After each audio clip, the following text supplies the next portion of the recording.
Accident हो गया, गाड़ी खराब हो गई, और कई बार सब निकल आए और ठीक पहुंचने वाले थे, घर से फोन आ गया, अरे पिताजी गिर गए बाथरूम में, तुरंत वापस फिर गया। वो भी जरूरी है।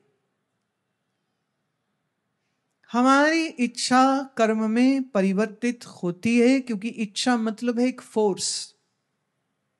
जिस फोर्स से आपका शरीर कुछ एक्टिविटी करने लग जाएगा। जैसे मान लो मक्खी आके आपके मुख पे बैठी, तो मक्खी से परेशानी हुई, तो उस परेशानी से हाथ ऑटोमेटिकली उठा और आपने मक्खी उड़ा दी।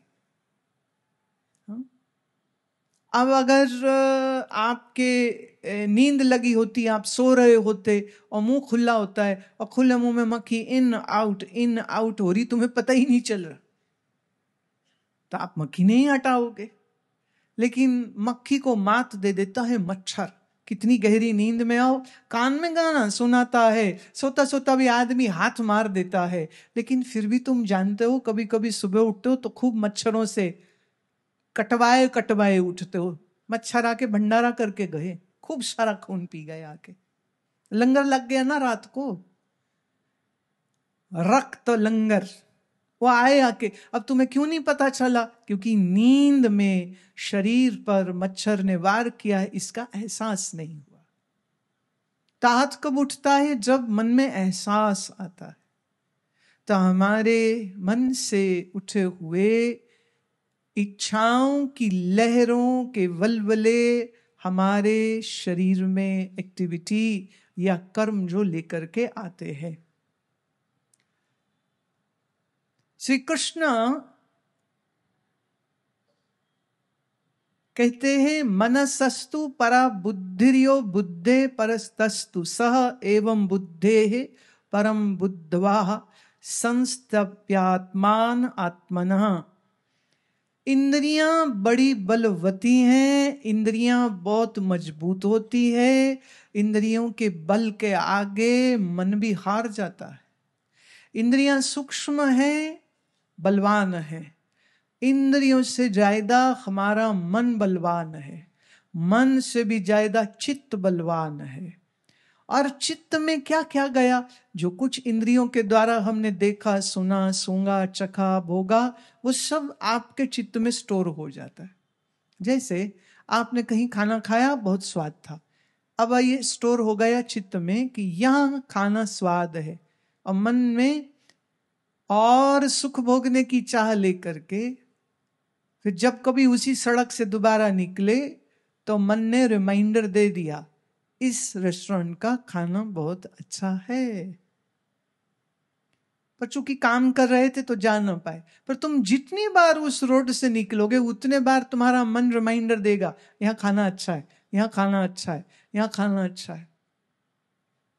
मुझे एक ने कहा, बोले और कहीं सत्संग होता तो मैं आ जाता, लुधियाने नहीं मैं आना।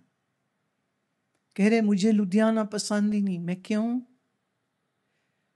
कह रहे मेरी मां मरी है इस शहर में, मुझे शहर ही पसंद नहीं।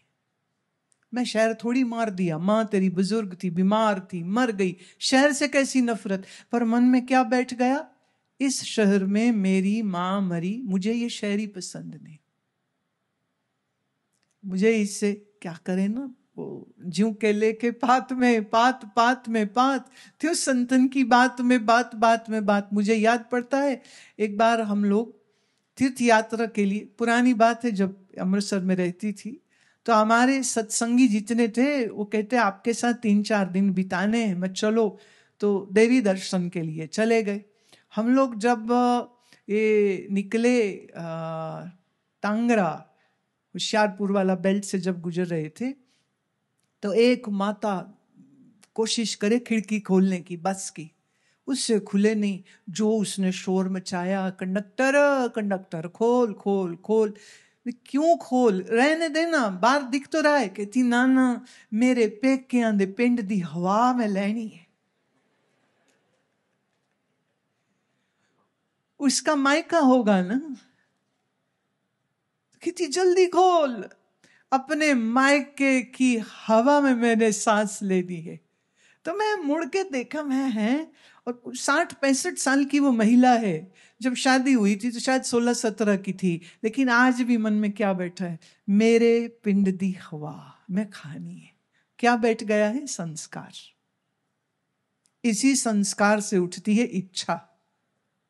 और फिर कंडक्टर ने जब तक खिड़की खोली कहती रहन दे, निकल गया पिंड, बंद कर दे उनका। मन से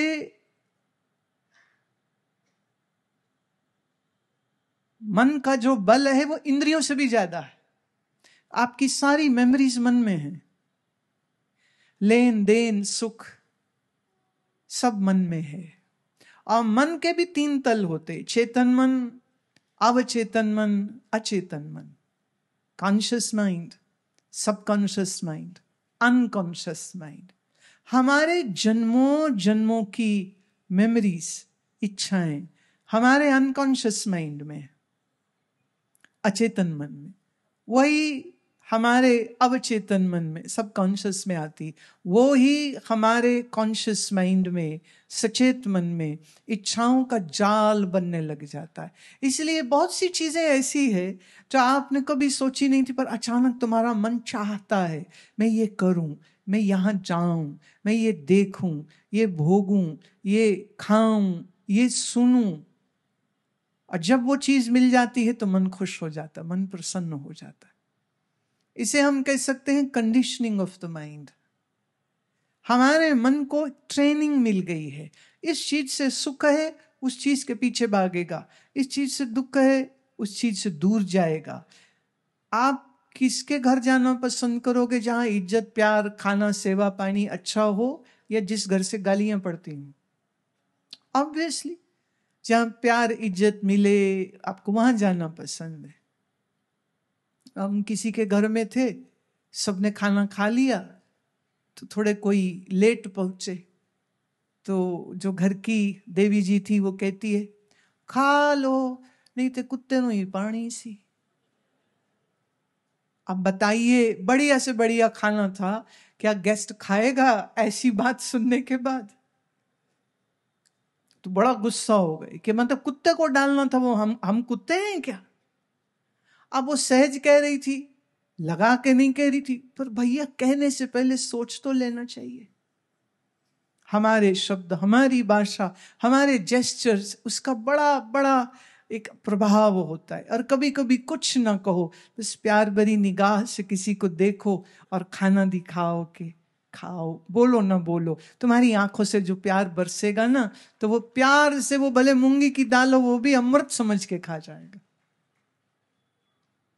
आजकल मैं देखती हूं लोग बड़े रूखे हो गए, बड़े रूखे हो गए। ये रूखापन जाने कहां से आ गया। कभी कभी गैरों से तो फिर excuse me, thank you, I am sorry बोल लेते, घर वालों से तो ऐसे लड़ते हैं, ऐसे काटने को दौड़ते हैं। अजीब बात। वाणी मीठी बोलिए, ये याद रखिए, वाणी मीठी बोलिए।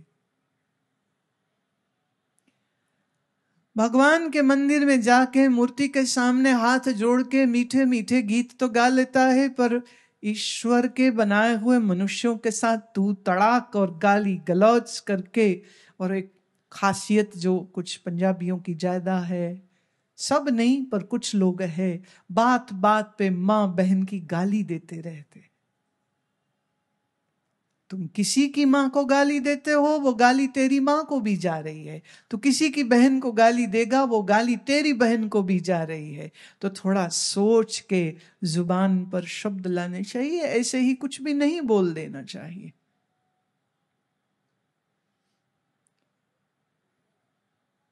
हमारे संस्कार, हमारी ट्रेनिंग हमारे माँ बाप से होती है।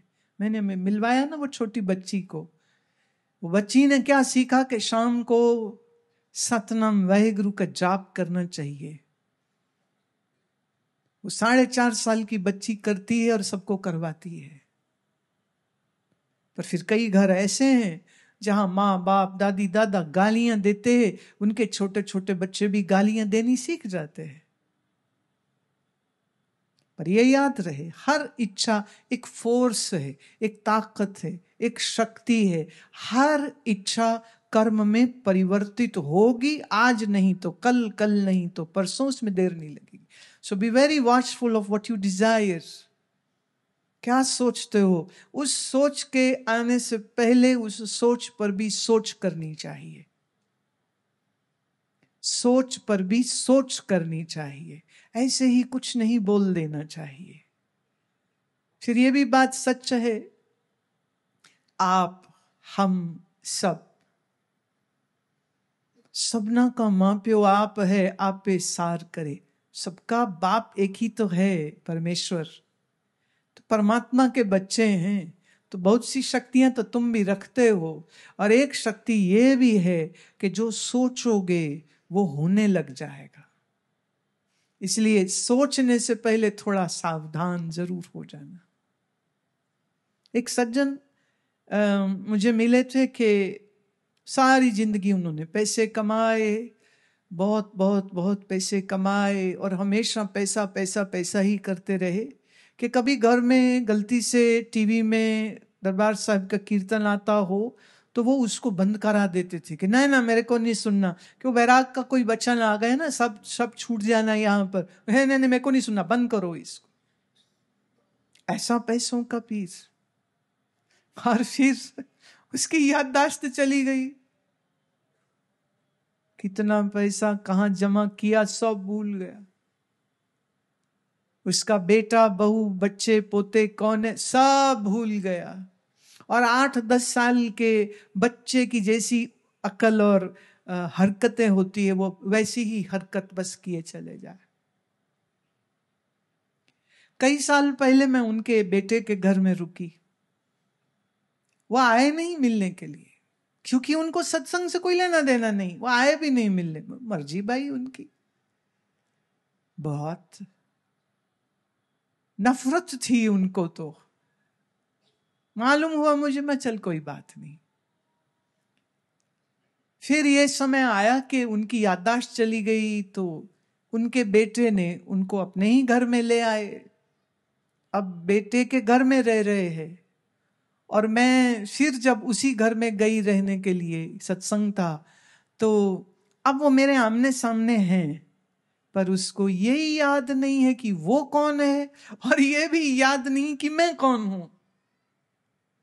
उन्हें लगा मैं कोई गेस्ट हूं, तो ऐसे आए, बोले सत श्री अकाल। मैंने कहा सत श्री अकाल, चले गए बाहर। 2 घंटे में फिर आए, उनको कुछ याद नहीं, फिर से बोले सत श्री अकाल। मैंने सत श्री अकाल। दिन में 10 बार मुझे मिल जाए, 10 बार सत श्री अकाल करें, पर हर बार वो भूल जाएं कि मैं कौन हूं और वो कौन है।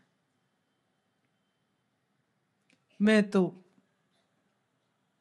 हैरान थी इस बात पर कि कर्मों के लेखे देखो कैसे इस बंदे ने सिर्फ धन धन धन, पैसा पैसा पैसा पैसा पैसा मांगा, मिल गया, और फिर दिमाग फिर गया, सब भूल गया।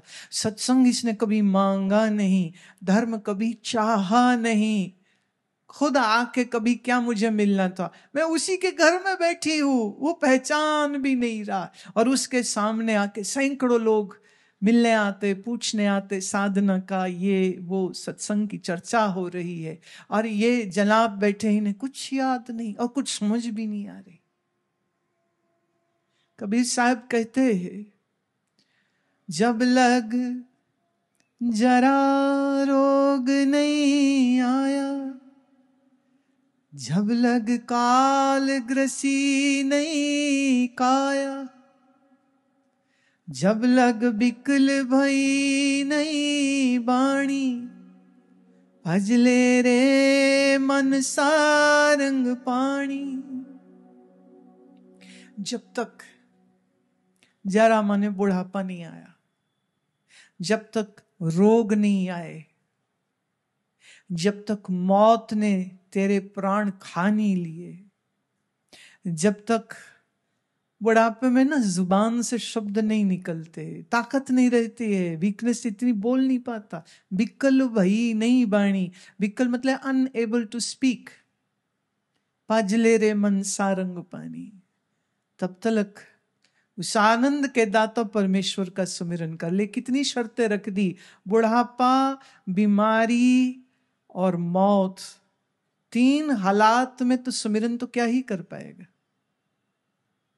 इसलिए बालपन से सुमिरन शुरू हो जाए, सत्संग शुरू हो जाए तो जवानी अच्छी बीतेगी, जवानी अंधी नहीं रहेगी।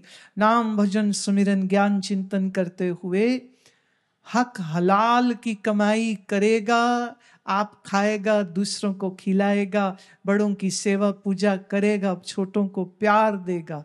और जब तक शरीर बूढ़ा होगा तब तक उसके मन में प्रेम भक्ति पक जाएगी, तो बुढ़ापा भी सुंदर हो जाएगा, गोल्डन हो जाएगा, सुनहरी हो जाएगा, सुंदर हो जाएगा, अप्रतिम हो जाएगा, इनकम्पेरेबल हो जाएगा।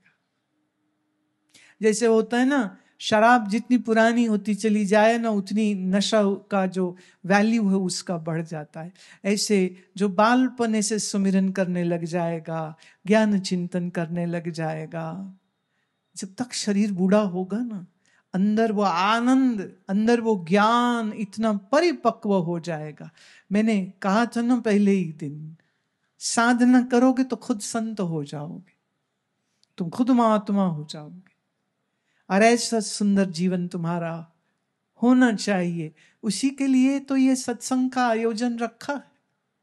होने को तो देखो भाई, टीवी में, इंटरनेट से, यूट्यूब में, हमारी ऐप से, अमृत वर्षा से आप सुन सकते हो, लेकिन चक्कर ये है ना, उसमें सिर्फ आप मुझे देख सकते हो, पर जब मैं यहाँ आती हूँ तब आपके सुंदर सुंदर मुखड़ों का दर्शन मैं भी तो कर पाती हूँ।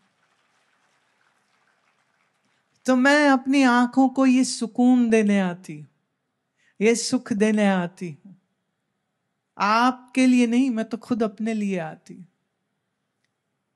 और ये सारा आयोजन इसीलिए है कि तुम ये समझ सको कि इंद्रियां शरीर से ज्यादा मजबूत है, इंद्रियों से ज्यादा मन मजबूत है, मन से भी ज्यादा चित्त मजबूत है, और चित्त में अज्ञान अगर भरा है तो फिर भोग और संसार की जो दौड़ है बस यही रह जाती है। दौड़ो दौड़ो दौड़ो, मरो और सब छोड़ जाओ, फिर दौड़ो दौड़ो दौड़ो, मरो, फिर सब छोड़ जाओ। ऐसा कई जन्म कर चुके हो, अब नहीं संभले तो कई जन्म करते रहोगे, यही काम यही काम। हाथ में क्या आएगा प्यारे तेरे?